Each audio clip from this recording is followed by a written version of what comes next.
霍金上知天文下知瘫痪。我虽然不能推翻他的伦理，但是我能推翻他的轮椅。爱情就像香蕉，不是黄了就是绿了，轮到我的时候已经黑了。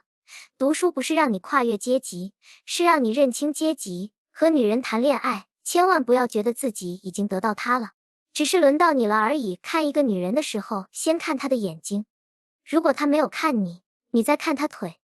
如果你真心爱一个女人，就别让她的水从眼睛里流出来。见过上班猝死的，没见过不上班饿死的。我不敢把房间打扫得太干净，我怕房间只剩下我一个垃圾，一生如牛不得闲。得闲以与山共眠。对一个女人最大的尊重就是让我不寒而栗。当老二控制你的时候，他才是老大，而你我的朋友，你才是老二。退一步海阔天空，进一寸儿孙满堂。坏人不怕你拿起法律的武器，他们怕你放下法律拿起武器。财富是对认知的补偿，不是对勤劳的奖赏。监狱防守的那么严密，犯人是怎么进去的？你一个月争3艾丽，是因为一个月只有成天。如果一个月缺天，你就能争选择2润帽子，不分深绿和浅绿啊。哥爱一个人是藏不住的，爱2个人是瞒不住的。云朵之后在吴楼兰，嘉应之后在吴楼盘。有人一出生就在罗马，有人一出生就是罗马。每一条隧道上面刚好压着一座山。别怕阶级，有不要命的。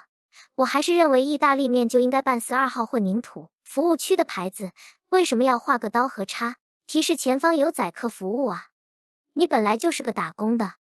知识恰好读了几年书，凡是带着答案问你问题的人，他要的不是答案，要的是你的把柄。今年骂人最脏的话，你真是饿了他。只有3发子弹，我们有4个人，所有的答非所问才是真正的答案，所有的问题都是陷阱，只要你答就跌入陷阱了。中国有句古话叫有句古话说得好，强者从不抱怨环境。我是弱者，我不仅抱怨环境，我还抱怨强者。为了这瓶醋，我包的饺子；为了这张床，我娶了个老婆。和平是打出来的，是忍出来的吗？能从浪费时间里得到快乐，就不是浪费时间。好的岗位就像艾滋，不是母婴传播就是血液和性传播。